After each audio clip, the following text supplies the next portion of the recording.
நல்ல கழகம் நம் திராவிட முன்னேற்ற கழகம் அதன் திருப்பணி என்றென்றும் தொடரும் கழகம் நல்ல கழகம் நம் திராவிட முன்னேற்ற கழகம் அதன் திருப்பணி என்றென்றும் தொடரும் மந்த மதி கொண்ட சங்கி கூட்டங்களை பின்னி பெடலெடுத்த கழகம் ஜாதி பரியும் மதவெறியையும் வெற்றி பகை முடித்த கழகம் இது அறிஞர் வரி வந்த கழகம் நம்ம கலைஞர் வழி நடத்திய கழகம் இது தளபதியை தந்த கழகம் நம் உதயநிதியை தந்த கழகம் கழகம் நல்ல கழகம் நம் திராவிட முன்னேற்ற கழகம் அதன் திருப்பணி என்றென்றும் தொடரும்.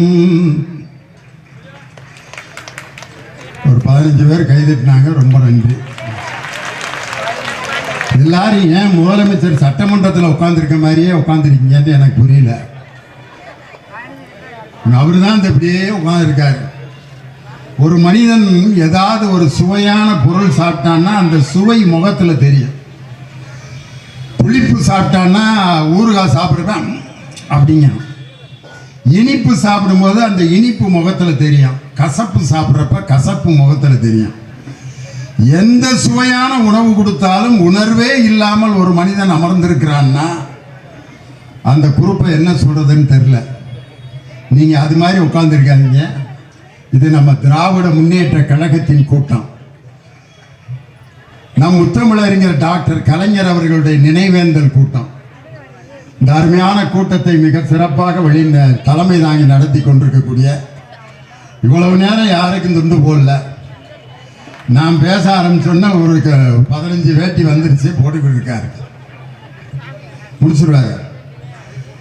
எப்படி என் பேரோட என்னுடைய ஊர் பேர் சேர்ந்து எனக்கு பெருமை தருகிறதோ, கல்யாண சுந்தரம் என்ற கவிஞரோடைய பெயரோடு பட்டுக்கோட்டை என்ற பெயர் சேர்ந்து பட்டுக்கோட்டை கல்யாண சுந்தரம் என்று பெயர் பெற்றிருக்கிறாரோ, லியோனி என்ற பெயரோடு திண்டுக்கல் லியோனி என்று சேர்ந்து எனக்கு எப்படி பெருமை தந்து கொண்டிருக்கிறதோ, அதுபோல கணபதி என்ற பெயரோடு காரம்பாக்கம் என்ற பெயர் சேர்ந்து ஒரு உழைப்பின் சிகரமாக என்னுடைய அருமை சகோதரர் காரம்பாக்கம் கணபதி.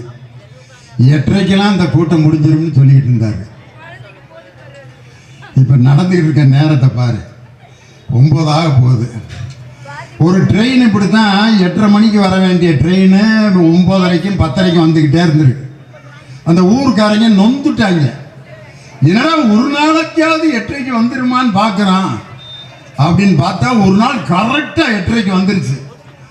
ஆஹா சூப்பர் டிரைவர்ரா அப்படின்னு எல்லாம் மாலையை தூக்கிட்டு அந்த டிரைவருக்கு போடுறதுக்கு சால்வா மாலையெல்லாம் போட்டாங்க. டிரைவர் சொன்னார், பொறுங்க பொறுங்க பொறுங்க, ஏயா இது நேற்று 8:30க்கு வர வேண்டிய ட்ரெயினுங்க, நான் 8:30க்கு வந்தோன்னே நீங்கள் வாட்டுக்கு மாலையை போட்டு என்னை அசிங்கப்படுத்துறாதீங்கன்ட்டு. இன்னைக்கு ஒருத்தர் முதலமைச்சர் ஒரு குரூப் உட்கார்ந்துருக்குன்னா இந்த இப்படி மாலை போட்டு தான் உட்கார வச்சிருக்கு. இந்த அருமையான என் சகோதரர் காரப்பாக்கம் கணபதி எளிமையினுடைய அடையாளம், உழைப்பின் சிகரம். அதே மாதிரி இந்த நிகழ்ச்சிக்கு வருகை தந்து பெருமைப்படுத்தி கொண்டிருக்கக்கூடிய அரும்பை தம்பி பிரபாகர் ராஜா, தாயகம் கவி, நம்ம பாலவாக்கம் நம்ம வீரமணி, நம்ம அயப்பாக்கம் வீரமணி, பாலவாக்கம் மனோகரன், எல்லாருக்கும் என்னுடைய வணக்கத்தை சொல்லி, நாங்கள் மிகவும் நேசிக்கின்ற கவிஞர் வாலியின் மீது பற்றும் பாசம் வைத்திருக்கக்கூடிய எங்கள் அன்பு கவிஞர், மிக சிறப்பாக இந்த நிகழ்ச்சியில பேசிய கவிஞர் காசிமுத்து மாணிக்கம். ஒடிசின்னு இப்போ ஒரு படம் வந்திருக்கு. அந்த படம் என்ன அப்படின்றத பார்த்தவங்களுக்கு தெரியும். போர் புரிந்து விட்டு திரும்ப வீட்டுக்கு வரக்கூடிய ஒரு மாவீரன் வர்றப்போ ஒரு ஒத்தக்கண் மாயாவி கிட்ட சிக்கி வேதனைப்பட்டு அதுல இருந்து தப்பிச்சிருவான். மனிதர்களை விலங்குகளாக மாற்றுகின்ற மந்திரவாதி கிட்ட தப்பிச்சு மீடேறி வந்துடுவான்.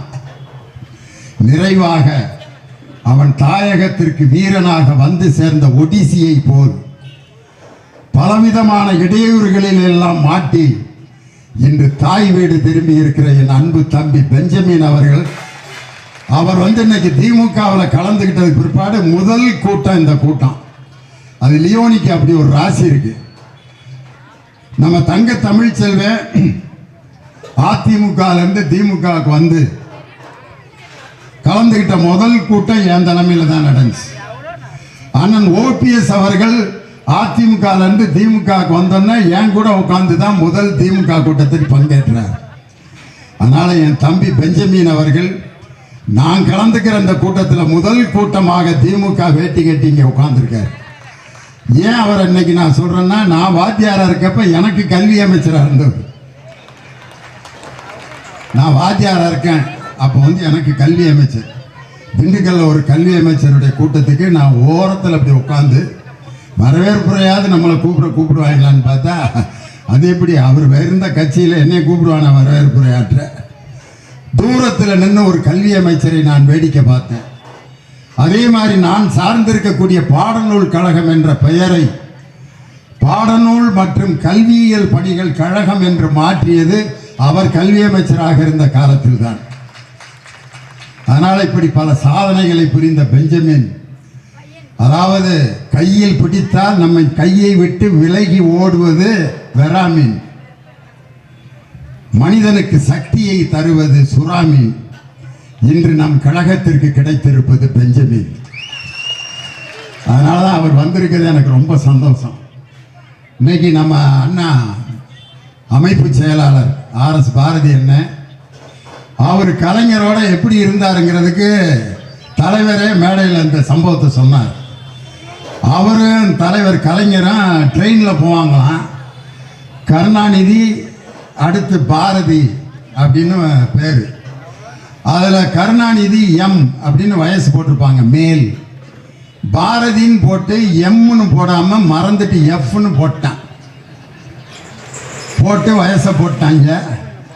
டிக்கெட்டை பார்த்துக்கிட்டு இருக்க ஆளுங்க தலைவர் யாரோ ஒரு ஃபிகரை கூட்டி வர்றாரு போல இருக்கு, பாரதின்னு யாரோ ஒரு பொண்ணோட வர்றாருன்ட்டு எல்லாம் ஆசையோட காத்திருந்திருக்காங்க. அண்ணன் கூட இறங்கியிருக்காரு.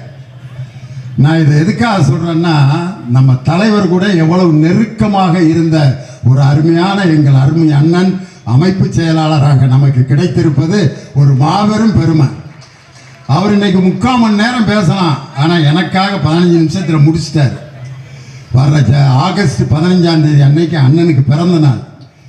அதனால் எல்லாரும் அவருக்கு ஒரு கரவொலி எழுப்பி, எங்கள் அண்ணன் இன்னும் பல 100 ஆயுசு எந்திரிச்சு கை தட்டுங்க, அப்போ தான் கொஞ்சம் தூக்கம் போகும். எங்கள் அண்ணன் இன்னும் 100 ஆயுசுக்கு நல்லா இருந்து எங்கள் கழக தலைவர் தளபதி MK ஸ்டாலின் அவர்களுக்கு அரணாகவும் கேடயமாகவும் இருந்து பாதுகாக்கக்கூடிய ஆற்றலையும் வலிமையும் எங்கள் அண்ணனுக்கு தரணும்னு அவர் அன்போட நான் வாழ்த்த கடமைப்பட்டிருக்கிறேன். முடிஞ்ச கூட்டம் நன்றி வணக்கம்ட்டு போயிட வேண்டியதானே, இதுக்கு போய் லியோனியா. இன்னைக்கு பார்த்தீங்கன்னா நம்ம தலைவருக்கு இன்னைக்கு பிறந்த நாள். உலகத்தில் உள்ள தலைவர்களில் கலைஞர் என்று அழைக்கப்பட்ட ஒரே தலைவர் முத்தமிழறிஞர் டாக்டர் கலைஞர் அவர்கள் தான். கலைஞர் அப்படிங்கிற வார்த்தைக்கு என்ன பொருள்? இயல், இசை, நாடகம் 3ம் கலந்த திறமைகளை பெற்ற தலைவர். இந்த கூட்டத்தில் நிறைய முக்கியமான விஐபிலாம் உட்காந்துருக்காங்க. என் தங்கச்சி ஜூலி உட்காந்துருக்காங்க. ஜல்லிக்கட்டு ஜூலின்னு பேர் அவங்களுக்கு. ஜல்லிக்கட்டு போராட்டத்தில் தன்னுடைய அருமையான குரலை எழுப்பிய அருமை தங்கை. அவங்க வந்து ஒரு தொலைக்காட்சி நிகழ்ச்சியிலெல்லாம் பாப்புலர் ஆனாங்க. இது எல்லாவற்றையும் பெருமை எனக்கு எதுன்னா, நம்ம திராவிட மாடல் ஆட்சியை ஆதரித்து அவர்கள் பேசி கொண்டிருக்காங்கல்ல, அந்த ஜூலியை தான் எனக்கு ரொம்ப பிடிக்கும். அதனால் இன்னைக்கு நம்ம கூட்டத்துக்கு வந்திருக்காங்க. இப்படி நம் கலைஞர் அவர்கள், கலைஞர் என்ற வார்த்தைக்கு அடைமொழிக்கு சொந்தக்காரர். உலக அரசியல் தலைவர்களுடைய வரலாற்றிலேயே ஒரு தலைவனின் குரலுக்காக கோடான கோடி ரசிகர்கள் கைதட்டி ஆரவாரம் செய்த ஒரே குரல் நம் தலைவர் கலைஞருடைய குரல். என் உயிரினும் மேலான அன்பு உடன்பிறப்புகளே, தமிழர்களே, நீங்கள் என்னை கடலில் தூக்கி போட்டாலும் கட்டுமரமாகத்தான் மிதப்பேன், அதில் ஏறி நீங்கள் பயணம் செய்யலாம், கவிழ்ந்து விட மாட்டேன். இப்படி ஒரு குரல் ஒரு தலைவனுக்கு எங்கேயாவது கிடைக்குமா? நம்ம தலைவர் மாதிரி தன் வாழ்க்கை வரலாறை இத்தனை தொகுதிகளாக நெஞ்சுக்கு நீதி என்று எழுதிய ஒரே தலைவன் நம் முத்தமிழறிஞர் டாக்டர் கலைஞர். இன்னைக்கு பார்த்தீங்கன்னா நம்ம தலைவர் இன்னைக்கு வர்ற ஆகஸ்ட் 15ஆம் தேதி இப்ப இருக்க முதலமைச்சர் கொடியேற்ற போறார், சுதந்திர தின கொடி. நம் கலைஞர் அவர்கள் பெயரால் நாணயம் வெளியிடப்பட்ட போது பாதுகாப்புத்துறை அமைச்சர் ராஜ்நாத் சிங் வந்திருந்தார். கலைவாணர் அரங்கத்தில் கூட்டம். அப்ப அவர் பேசிய அந்த பேச்சு என்ன தெரியுமா? I was the chief minister of one state in India. Really I am grateful to Dr. கலைஞர் அப்படின்ட்டு எதுக்கு சொன்னார்னா, ஒவ்வொரு முறையும் நாங்கள் சுதந்திர தினத்தன்று கொடியேற்றும் பொழுது டாக்டர் கலைஞருக்குத்தான் அனைத்து முதலமைச்சர்களும் நன்றி சொல்லிக் கொண்டே கொடியேற்றுகிறோம்.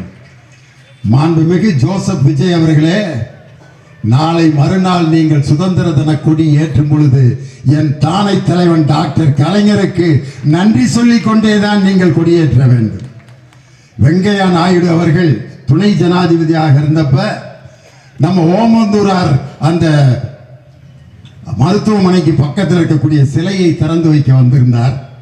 அப்ப அவர் சொன்ன 3 வார்த்தைகள், Kalaignar is not only a leader, he is an organizer, he is an agitator, he is an orator. Organiser, agitator, orator, இந்த 3க்கும் பெருமை சேர்ப்பவர் கலைஞர்னு அன்னைக்கு துணை ஜனாதிபதியாக இருந்த வெங்கையா நாயுடு சொன்னார். இன்னைக்கு இந்த நிகழ்ச்சியில நடுநாயகமாக அமர்ந்திருக்கக்கூடிய எங்கள் அருமை அண்ணன் மா சுப்பிரமணியன். மா என்றாலே பெருசு என்று பொருள், மன்னன் என்றால் அரசன். மாமன்னன்னா என்ன அர்த்தம்? பெரிய அரசன் என்று பொருள். அதே மாதிரி பேரரசன் அப்படின்னு பொருள். அதே மாதிரி பெருங்கூட்டம்னா உண்மையிலே பெருங்கூட்டம். மாபெரும் கூட்டம்னா என்ன அர்த்தம்னா மிகப்பெரிய கூட்டம்னு அர்த்தம். தனது சாதனைகள் அனைத்தையுமே பெரிய பெரிய சாதனைகளாக படைத்து காட்டிய ஒரு சுகாதாரத்துறை அமைச்சர் இருக்கிறார் என்றால் அது என்னுடைய அருமை அண்ணன் மா சுப்பிரமணியன் தான். அவர் பாருங்க, வருகின்ற அடுத்த வருஷம் ஏதென்ஸ் நகரத்தில் மாரத்தான் நடத்த போறாருன்னா இப்படி ஒரு சாதனையை எங்க அண்ணனை தவிர வேற யாராலையும் படைக்க முடியாது. ஏதென்ஸ் நகரம்ங்கிறது சாக்ரட்டிஸ் பிறந்து வளர்ந்த நகரம். சாக்ரட்டிஸ்னா யாருன்னே தெரியாதவங்களுக்கு என் தலைவருடைய வசனம் தாயா சாக்ரட்டிஸ்னா யாருன்னு கத்து கொடுத்துச்சு. சிவாஜி கணேசன் பேசுவார், ஏதென்ஸ் நகரத்தின் எழில்மிக்க வாலிபர்களே, ஓடி வாருங்கள், ஓடி வாருங்கள், வீரம் விலை போகாது, விவேகம் துணைக்கு வராவிட்டால் தீட்டிய வாளில் தினவெடுத்த தோள்களிலே தூக்கிய ஈட்டி மட்டும் போதாது வீரர்களே, இதோ நான் தரும் அறிவாயுதத்தை ஏந்திக் கொள்ளுங்கள். அறிவாயுதம், அறிவாயுதம் சாக்ரட்டிஸ் தருகிறேன். அப்போ ஒருத்தர் சொல்லுவான், சாக்ரட்டிஸ் என்ன குற்றம் செய்தார்? அவர் இளைஞர்களை கெடுக்கிறார். அதுக்கு என் தலைவன் வசனம் எழுதியிருப்பாரு, நான் என்ன பருவ விருந்தளிக்கும் பாவையா, இல்லை வாலிபருக்கு வலை வீசும் விளை மாதா, ஒரு கிழவன் எப்படியப்பா இளைஞர்களை கெடுக்க முடியும்னு அன்னைக்கே என் தலைவர் எழுதினாங்க வசனம். அப்படிப்பட்ட தலைவர். அந்த தலைவர் நெஞ்சுக்கு நீதியில ஒரு சம்பவம் எழுதியிருப்பாரு. திமுகவை தொட்டு பார்ப்பவர்களுக்கு என்ன கதி ஏற்படும் ஒரு சம்பவம் எழுதியிருப்பார். அண்ணனுக்கு தெரியும். அவர் சின்ன குழந்தையா இருந்தப்ப நிறைய சுருட்ட முடி, சின்ன பிள்ளையில நிறைய யாருக்கு சுருட்ட முடி இருக்கோ அவங்க சீக்கிரம் வழக்கை ஆயிடுறாங்க. அதுக்கு நான் ஒரு எடுத்துக்காட்டு. தலைவருக்கு நிறைய சுருட்ட முடி. முடி எடுக்கணும்னா பக்கத்தில் இருக்கிற ஒரு குலதெய்வம் கோயிலில் வேண்டியிருக்காங்க. முடி எடுக்கணும்னு சொல்ற நாள் அன்னைக்கு மழை வந்துருச்சு. அதுக்கு சொல்றதுக்கு தான் ஒரு குரூப் இருப்பாங்கல்ல சோசியக்காரங்க, இன்னைக்கு எடுக்க வேண்டிய முடியை இன்னைக்கே எடுத்து ஆகணும், இல்லாட்டி பெரிய உயிருக்கு ஆபத்துன்ட்டான். நம்பிட்டாங்க. உடனே கோயிலுக்கு போகாமல் மழை நேரத்தில் வீட்டிலேயே வச்சு அவர் முடியை எடுத்து அந்த முடியை பத்திரமா வச்சு நீங்கள் இன்னொரு நாள் போகிறப்போ கோயிலில் காணிக்க செலுத்திடுங்க அப்படின்ட்டு ஒரு பித்தளை குடத்துக்குள்ள தலைவருடைய முடியை வச்சு மூடி வச்சிருக்காங்க. அன்னைக்குன்னு திருடன் வந்திருக்கான் தலைவர் வீட்டுக்கு. வந்து என்னத்தையோ திருடணும்னு ஐடியா பண்ணி பார்த்துருக்கான். பித்தளை குடம். அவன் பார்த்தோன்னா, ஆஹா பெரிய புதையெல்லாம் வச்சிருப்பாங்கடா, நாணயம்லாம் வச்சிருப்பாங்கன்னு சொல்லி அந்த குடத்தை எடுத்துக்கிட்டு ராத்திரி ஒரு இடத்துல போய் ஓப்பன் பண்ணி பார்த்துருக்கான். என்ன இருந்திருக்கான்? அண்ணன் சுத்த தமிழ்ல சொல்லிட்டாரு, எங்கள் திராவிட முன்னேற்ற கழகத்தை தொட்டு திருட வேண்டும் என்று நினைப்பவர்களுக்கு முடிவில் அவர்கள் கையில் கிடைப்பது வெறும் முடி மட்டும்தான். ஏன்னா அதை சொன்னா அதை ட்ரெண்ட் ஆக்கி விட்டுறாங்க. காரணம் என்னன்னா, என் தம்பி உதயநிதி ஸ்டாலின் அவர் வாட்டுக்கு செவனேன்னு இருந்தார்.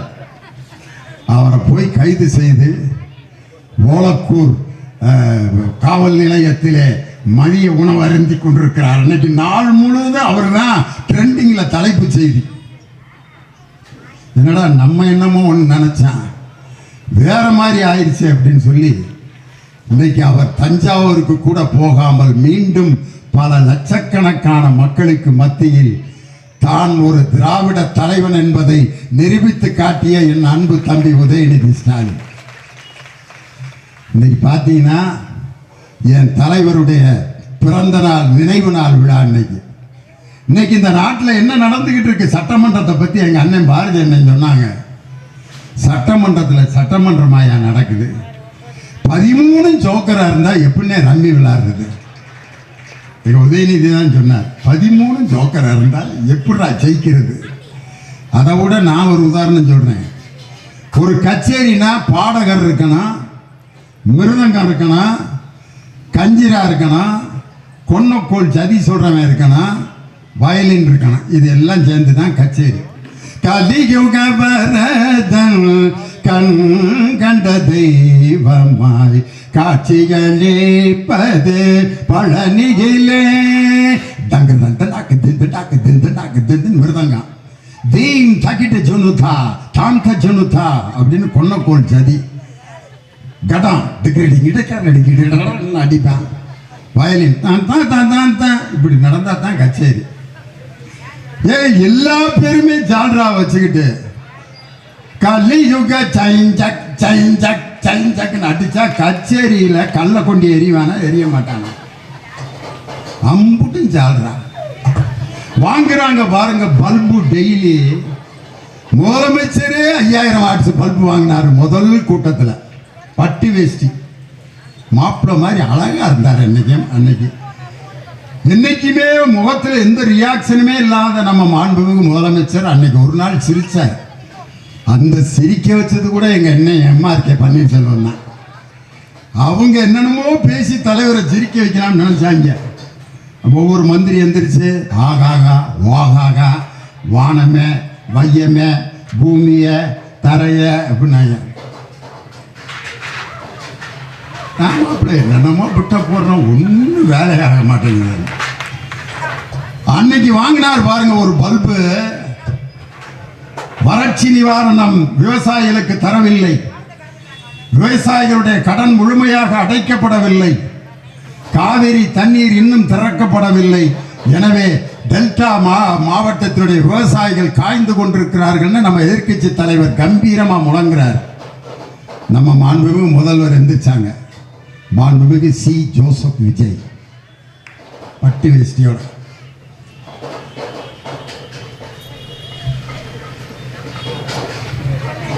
வறட்சி நிவாரணம் ஏற்கனவே கொடுக்கப்பட்டு விட்டது.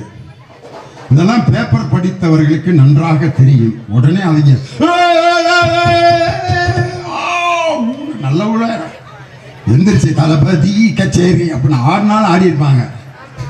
அவ்வளவு ஆரவாரம். தலைவர் பவர்ஃபுல்லான பாயிண்ட் எடுத்து வச்சுட்டாராம் முதலமைச்சர். எந்திரிச்சாரியா கலைஞரின் பேரன் முத்துவேல் கருணாநிதி ஸ்டாலினோட மகன். வறட்சி நிவாரணம் என்று வருடா வருடம் கொடுக்கக்கூடிய தொகுப்பை பற்றி நாங்கள் பேசவில்லை. விவசாயிகளுடைய வறட்சி நிவாரணத்தை தான் நாங்கள் கேட்டோம். தொகுப்பு நிதிக்கும் நிவாரணத்திற்கும் வேறுபாடு இருக்கிறது. இது பேப்பர் படிச்சா தெரியாது. விவசாயிகளை நேரடியா சந்திக்கணும்னு சொன்ன உடனே வாங்கினாரியா 5000 வாட்ஸ் பல்பு டமக்குன்னு. அப்போ உட்கார்ந்தவர் தான் இன்னும் எந்திரிக்கல. அவருக்கு பல கண்ட ஆட்கள்லாம் எந்திரிச்சு எந்திரிச்சு பேசிட்டு இருக்காங்க. யாரெல்லாம் பல்பு வாங்கினா தெரியுமா? நம்ம வேளாண்மை துறை அமைச்சர், அவர் பேரு என்ன, மறந்து வினோத், மாண்புமிகு வினோத் அவர்கள். வேளாண்மை பட்ஜெட்டை கொண்டு போய் திருப்பதியில் வச்சு சாமி கும்பிட்டு வந்தார். அப்பயே முடிவு பண்ணிட்டேன், ராமமும் மொட்டையும் தான். திருப்பதினா ராமம், இன்னொன்று என்ன மொட்டை. விவசாயிகளுக்கு கடனை தள்ளுபடி பண்ணாமல் ராமம், காவிரி நீரை திறந்து விடாமல் மொட்டை அப்படின்ட்டு அவரு பெரிய நம்ம கவிஞர் காசிமுத்து மாணிக்க மாதிரி இவ்வளவு நாள் சூரியனால் மக்களுக்கு வேர்த்தது, இப்பொழுது சூரியனுக்கே வேர்த்திருக்கிறது. இதுக்கு முதலமைச்சர் சிரிப்பார்னு பார்த்தா அவருங்க, ஏண்டா விளங்காத பிட்டா போட்டுக்கிட்டு இருக்கீங்க அப்படிங்கிற மாதிரி உட்காந்துருந்தாரு. எங்க அண்ணன் சிங்கம் ஓ பன்னீர்செல்வம் எந்திரிச்சாரியா, 1000 ராக்கெட்டுகள் விட்டாலும் சூரியனை யாரும் நெருங்க முடியாது, அந்த சூரியனை யாரும் தொட முடியாதுன்னு யார் சொன்னா? எங்க அண்ணன் ஓபிஎஸ் எந்திரிச்சு சொன்னார். அவரு கொடுத்தாரு பாருங்க ஒரு பல்பு, மாண்புமிகு அண்ணன் செங்கோட்டையனுக்கு. நீங்கள் யாருடைய படத்தை இப்பொழுது பாக்கெட்டில் வைத்திருக்கிறீர்கள்? யாரு? எங்க ஐயா செங்கோட்டையன். பெரிய கண்டுபிடிப்பு. நான் பாருங்க புரட்சி தலைவி அம்மா அவர்களுடைய படத்தை பாக்கெட்டில் வச்சிருக்கேன். அதுக்கும் ஓபிஎஸ் கொடுத்தாரு 2000 வாட்ஸ் பல்பு. நான் எந்த கட்சியில் இருக்கிறேனோ அந்த கட்சிக்கு விசுவாசமாக தலைவருடைய படத்தை வச்சிருக்கேன். உங்களை மாதிரி போட்டோவை வச்சு ஏமாத்துறவன் நான் இல்லைன்னாரு. அந்த கட்சியில் இருக்கவங்க விஜய் படத்தை தானே பாக்கெட்டில் வச்சிருக்கணும். இது என்ன மீனுக்கு தலையும் பாம்புக்கு வாழுமா? வாங்கினாரா பல்பு? அதுக்கடுத்து பொதுப்பணித்துறை அமைச்சர், எல்லா அமைச்சருக்கும் அவர் தான் எந்திரிச்சு பதில் சொல்லிட்டு இருக்காரு. அவர் எந்திரிச்சு நீட் தேர்வை முதலில் பாராளுமன்றத்திலே கொண்டு வந்தது அன்று துணை அமைச்சராக இருந்த காந்தி செல்வன் திமுக.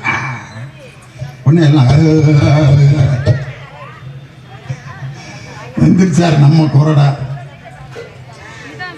துணை அமைச்சர்லாம் தீர்மானம்லாம் கொண்டு வர முடியாதுங்க. அன்னைக்கு இருந்த குலாம் நபி ஆசாத் அவர் தான் அன்னைக்கு சுகாதாரத்துறை அமைச்சராக இருந்தார். அவர் தான் கொண்டு வந்தார்.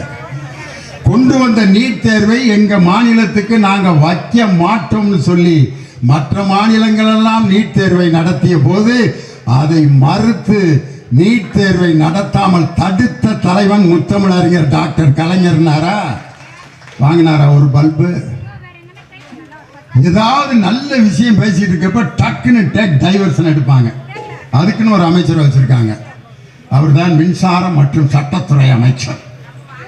வேற என்னமோ பேசிட்டு இருக்கான். அவர் எந்திரிச்சு 4 ஆண்டுகள் எதற்கும் பயப்படாமல் இருந்தவர் எங்களுடைய முதலமைச்சர். உன்னை இப்ப அதை யாராவது கேட்டாங்களா? காவிரி தண்ணியை பத்தி பேசிட்டு இருக்கான். 4 வருஷம் பயப்படாம இருந்தாராம். நான் மட்டும் சட்டமன்றத்தில் இருந்திருந்தேன்னா இந்த பதில் சொல்லியிருப்பேன். உங்கள் முதலமைச்சர் எதற்குமே பயப்படவில்லை என்று நிர்மல்குமார் அவர்கள் தெரிவித்தார். கரூரிலே 41 பேர் இறந்த பிறகு 40 நாட்கள் அறையை விட்டு வெளியே வராமல் இருந்ததற்கு பெயர் வீரமா பயமான்னு கேட்டிருப்பேன். நான் கேட்கணும்னு நினைச்சாங்க. அதான் நம்ம சபாநாயகர் ஒருத்தர் யாரையுமே பேச விட மாட்டேங்கிறாரு. அவருக்கே தங்கம் தென்னரசு பல்பு கொடுத்தாரு. பொய் அப்படிங்கிற வார்த்தையை நிதியமைச்சர் சொன்னோன்னே பொய் என்ற வார்த்தையை கூறக்கூடாது, சட்டமன்றத்தின் விதினாரு. நம்ம முன்னாள் நிதியமைச்சர் தம்பி தங்கம் தென்னரசு எந்திரிச்சு பொய் என்ற வார்த்தையை சொல்லக்கூடாது என்று விதி கிடையாது, உறுப்பினர் அவர்கள் பொய் சொல்கிறார்கள் என்று சொல்லத்தான் கூடாது என்று விதி. திருக்குறளை காமிச்சார். பொய்மையும் வாய்மையிடைத்து புரை தீர்ந்த நன்மை பயக்குமெனின் அப்படின்ற திருக்குறளை நான் சட்டமன்றத்தில் சொல்லும்போது பொய்யின்னு அதில் வார்த்தை வந்திருக்குன்னு சொல்லாமல் விட முடியுமா அப்படின்னாரு. எஸ், பல்பு ஃபைனல் பல்பு தெரியுமா? 3 மாதங்களில் 15,000 கோடி கஜானாவில் கொண்டு வந்து சேர்த்தோம். யாரு? மாண்புமிகு நிதியமைச்சர் மரிய வில்சன். தங்கம் தென்னரசு எந்திரிச்சு அந்த 15,000 கோடி என்னென்ன இதில் வந்துச்சுன்னு லிஸ்ட் கொடுத்தீங்கன்னா நாங்கள் நோட் பண்ணிக்கிறோம்னாரு. It is impalpable and unpsychical for us. Expected. என்ன எக்ஸ்பெக்டட் தெரியல. எதிர்பார்த்தோம், வந்துகிட்டு இருக்குன்னு தேவையாங்கிறேன் நான். நேரம் நம் தலைவர் முதலமைச்சராக முத்துவேல் கருணாநிதி ஸ்டாலின் அவர்கள் இருந்திருந்தார் எங்கள் சகோதரிகளுக்கு 8000 ரூபாய் கூப்பன் கிடைச்சிருக்கான்.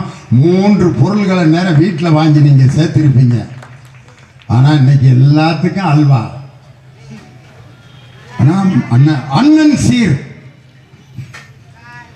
ஒவ்வொரு அது எப்படி பேசினாரு மேடையில பிரச்சாரத்தை, நாங்கள் ஆட்சிக்கு வந்த அடுத்த நொடியே கன்னியாகுமரியிலிருந்து சென்னை வரைக்கும் அனைத்து பெண்களும் பேருந்திலே இலவச பயணம் செய்யலாம். 5 கிலோ அல்வா மாவே இல்லாம கிண்டி நம்ம சகோதரிகள் கொடுத்து அதுக்கெல்லாம் ஏற்கனவே என் தலைமையும் கொடுத்த அந்த திட்டத்தில் தாயா மகளிர் விடியல் பயணம் என்ற விடியல் பயணம் இன்னைக்கு நடந்துட்டு இருக்கு. அதுலேயும் விடியல் என்ற வார்த்தையை எடுத்திருக்காங்க. விடியல் என்றால் என்ன அர்த்தம்? இருளை நீக்குகின்ற வெளிச்சம். இருண்ட ஆட்சிக்கு விடியல் என்றால் பிடிக்காது. அதனாலதான் விடியல் என்ற வார்த்தையை நீக்கி இருக்கிறார். பேரை மாற்றுவது ஏன்? தலைவர் கலைஞருடைய பெயரை எடுத்துவிட்டு கலைஞர் இல்லம் என்ற திட்டத்தை என்னமோ ஒரு இல்லம்னு மாற்றி வச்சிருக்காங்க. என் தலைவருடைய பெயரை நீக்குவதற்கு யாருக்கும் உரிமை இல்லை. இன்னைக்கு காவல்துறை அதிகாரிகள் எவ்வளவோ நின்றுட்டு இருக்காங்க. என் சகோதரியும் காவல்துறை அதிகாரியா அப்படி பேண்ட் ஷர்ட் போட்டு நின்று அப்படி ஒரு சலிட் அடிக்கிறாங்க பார். அந்த ஒவ்வொரு காவல்துறை அதிகாரியும் தன் அதிகாரத்தை செலுத்தும் போது அவர்களிடம் வாழ்ந்து கொண்டிருப்பது என் தானை தலைவர் டாக்டர் கலைஞர். நீங்க கன்னியாகுமரியிலிருந்து காஷ்மீர் வரைக்கும் இலவச அப்படின்னு வாக்குறுதி கொடுக்குறீங்களே, அந்த பேருந்தை அரசுடைமை ஆக்கிய தலைவன் என் தானை தலைவர் டாக்டர் கலைஞர். எத்தனை திட்டம் யா சொல்றது என் தலைவரை பத்தி. ஒரே ஒரு சம்பவம் சொல்றேன். என் தலைவர் மீது அன்று முதலமைச்சராக இருந்த எம்ஜிஆர் சர்க்காரியா கமிஷன் என்று அவர் நிறைய ஊழல் செய்தார்னு ஒரு கமிஷனுடைய விசாரணை நடக்குது தலைவர் பேர்ல. அந்த சர்க்காரியா கமிஷன்ல தலைவர் மீது கொடுக்கப்பட்ட ஊழல் பட்டியலெல்லாம் அந்த கமிஷனை விசாரிக்கக்கூடிய ராஜகோபால் அப்படிங்கிற சிபிஐயோட டைரக்டர் ஜெனரல் அவர் தான் வந்து விசாரிக்கிறாரு. எம்ஜிஆர் யாரோ எழுதி கொடுத்த குற்றச்சாட்டுகளை எல்லாம் ஆதாரம் இல்லாமல் கையெழுத்தை போட்டு அதை கொண்டு போய் கொடுத்துட்டாரு. அந்த ராஜகோபால்ங்கிற சிபிஐ டைரக்டர் ஜெனரல் கோபாலபுரத்துக்கு விசாரணைக்கு போறாரு. கூட தியாகராஜன் ஒரு இன்ஸ்பெக்டர். தலைவர் உட்கார்ந்துருக்காரு. உள்ள நுழைஞ்சோன்ன நாங்கள் சிபிஐலேருந்து வந்திருக்கோம். தலைவர் வாங்க வாங்க உட்காருங்க, காப்பி விடுறீங்கள? சிபிஐக்காரனுக்கு காப்பி மூட்டை முடிச்சோட இருக்கேன், கைது பண்றதுன்னா கூட்டிட்டு போங்கன்னு இருக்காரு. ஐயா நாங்கள் சிபிஐலேருந்து வந்திருக்கோம், கைது பண்ண வரலங்க, விசாரணைக்கு வந்திருக்கோம். அந்த தியாகராஜன் ஒரு இன்ஸ்பெக்டர் பக்கத்தில் ஒரு பைய வச்சிருந்திருக்காரு. அந்த பையவே தலைவர் பார்த்துக்கிட்டே இருந்திருக்காரு. எதுக்குடா விசாரணைக்கு வந்து 25 மூட்டையை எதுக்கு பக்கத்தில் வச்சிருக்காரு? எல்லா விசாரணையும் முடிஞ்சோன்னா அந்த பையில இருந்து ஒரு சத்தம் கேட்டிருக்கு அப்படின்னு. என்னடான்னு பார்த்தா டேப் ரெக்கார்டர் உள்ள வச்சிருந்திருக்காங்க. இன்னைக்கு எப்படி சிசிடிவி கேமரா மாதிரி அன்னைக்கெல்லாம் இல்லை. அதனால டேப் ரெக்கார்டரில் தலைவருடைய விசாரணையை பூரா ரெக்கார்ட் பண்ணியிருக்காங்க. தலைவர் பார்த்து ரெக்கார்டெல்லாம் பண்ணியாச்சா அப்படின்னு இருக்காரு. இல்லை அது தெரியாமல் பண்ணிட்டீங்கல்ல, என் மீது ஏதாவது குற்றம் இருந்தால் சொல்லுங்கள், நான் அதற்கு விளக்கம் தருகிறேன் என்று சொன்னார். இதுவரை அந்த குற்றங்கள் எதுவும் நிரூபிக்கப்படவில்லை. என் தலைவரை பார்த்து அன்னைக்கு எல்லாரும் வணக்கம் சொல்லிட்டு ஒரு திருக்குறளை சொல்றாரு. தன்னை எதிர்த்து சமர் புரிய வந்தவனிடம் நடுக்கத்தை காட்டாமல் எவன் இருக்கிறானோ அவன்தான் தலைவன். அந்த திருக்குறளை எழுதியிருக்காரு யாரு? அன்னைக்கு சிபிஐ டைரக்டர் ஜெனரலா இருந்த ராஜகோபால் தன்னுடைய வாழ்க்கை வரலாறுல இந்த சம்பவத்தை எழுதியிருக்காரு என் தலைவன் டாக்டர் கலைஞரை பத்தி. அப்படிப்பட்ட ஒரு தலைவர் பெற்றெடுத்த முத்துவேல் கருணாநிதி ஸ்டாலின் இன்னைக்கு ஏதோ ஒரு ஃப்ளூக்ல 1000 முதலமைச்சர்கள் நமக்கு கிடப்பாங்க. முத்துவேல் கருணாநிதி ஸ்டாலின் மாதிரி ஒரு தலைவன் இதுவரைக்கும் வேற எந்த இயக்கத்துக்கும் கிடைக்க மாட்டாங்க. தோல்விக்கு நான் பொறுப்பேற்றுக் கொள்கிறேன் சொன்னார் பாரு. இந்த துணிச்சல் வேற எந்த தலைவனுக்கு வராதியா? கரூரில் 41 பேர் இறந்த பொழுது இந்த என்னை பார்க்க வந்தவர்கள் இறந்து போனார்கள், இந்த இழப்புக்கு நான் பொறுப்பேற்கிறேன் என்று சொல்வதற்கு துணிச்சல் இல்லாமல் ஓடி ஒளிந்த தலைவர்களுக்கு மத்தியில் என் கழகத்தின் தோல்விக்கு நான் பொறுப்பேற்கிறேன் என்று சொன்ன எதையும் தாங்கும் இதயமான இரும்பு மனிதன் முத்துவேல் கருணாநிதி ஸ்டாலின் என்ற தலைவர் மாதிரி ஒரு தலைவர் நமக்கு கிடப்பாங்களா? எல்லாமே டுபாக்குராயா.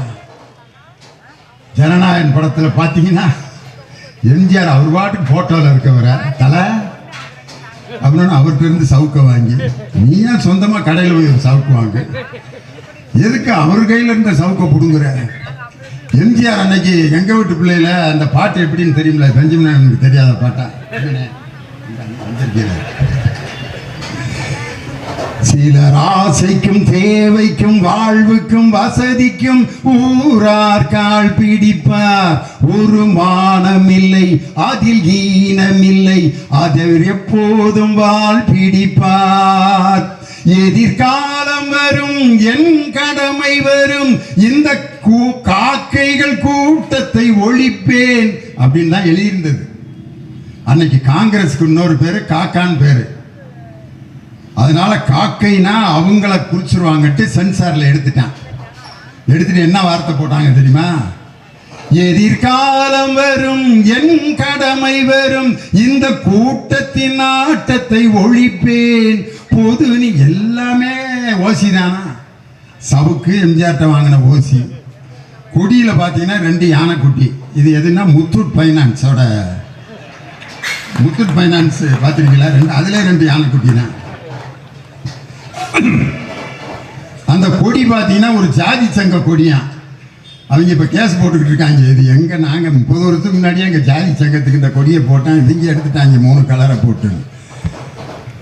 அவர் பேசுற ஒரு வார்த்தை கூட எங்க பட்டுக்கோட்டை கல்யாண சுந்தரத்துக்கிட்ட இருந்து எடுத்தது. நெஞ்சில் குடியிருக்கும் அப்படிங்கிறார்ல, பட்டுக்கோட்டை கல்யாண சுந்தரம் இரும்பு திரையில எழுதின பாட்டு. நெஞ்சில் குடியிருக்கும் அன்பருக்கு நான் இருக்கும், நிலைமை என்னவென்று தெரியுமா? பட்டுக்கோட்டை எழுதின பாட்டு. அதுவும் துப்பாக்கூர். எங்கள் உதயநிதி ஸ்டாலின் ஏதோ கூட்டத்தில் மக்கள் பேசியதற்கு பதில் சொன்னதற்காக பெண்களை இழிவுபடுத்தி விட்டார் என்று கைது செய்தீர்களே. ஜனநாயகன் படத்தில் வில்லனை திட்டுவதற்கு ஒரு வார்த்தையை இன்னைக்கு முதலமைச்சர் பயன்படுத்தி இருக்காரு. அதை விட பெண்களை கேவலப்படுத்துகின்ற ஒரு வார்த்தை உண்டான்னு நான் கேட்கிறேன். இன்னைக்கு நான் சொல்றேன், எம்ஜிஆர் நான் ஆணையிட்டால் பாட்டை மட்டும் பாடினாரு. 5 நிமிஷம் முடிச்சிடறேன். எம்ஜிஆர் இவருக்குன்னு இன்னும் நிறைய பாட்டு இருக்கு, பாடவா? ஏமாற்றாதே ஏமாற்றாதே ஏமாறாதே ஏமாறாதே, அந்த இருட்டுக்கும் பார்க்கின்ற விழி இருக்கும், எந்த சுவருக்கும் கேட்கின்ற காதிருக்கும், சொல்லாமல் கொல்லாமல் காத்திருக்கும், தக்க சமயத்தில் நடந்ததை எடுத்துரைக்கும். கரூர் பிரச்சனையில தப்பிச்சிடலாம் நினைக்காதீங்க ப்ரோ.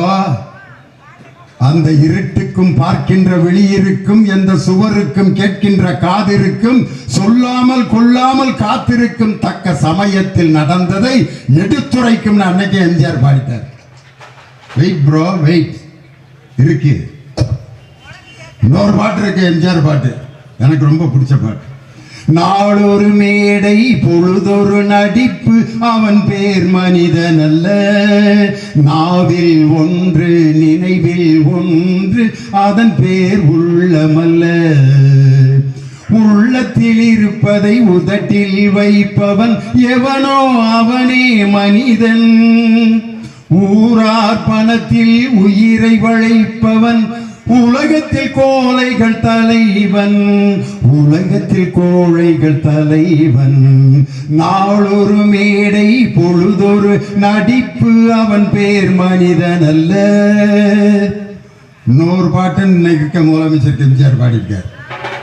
கண்ணை நம்பாதே உன்னை ஏமாற்றும், உன்னை ஏமாற்றும் நீ காணும் தோற்றம் உண்மை இல்லாதது, அறிவை நீ நம்பு, உள்ளம் தெளிவாகும், அடையாளம் காட்டும், பொய்யே சொல்லாதது.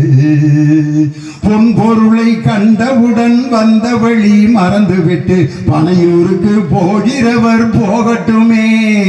என் மனதை நான் அறிவேன், என் உறவை நான் அறிவேன், எதுவான போதிலும் சத்தியமே. நன்றி மறவாத நல்ல மனம் போதும், அதுவே என்றும் மூலதனம் ஆகும்.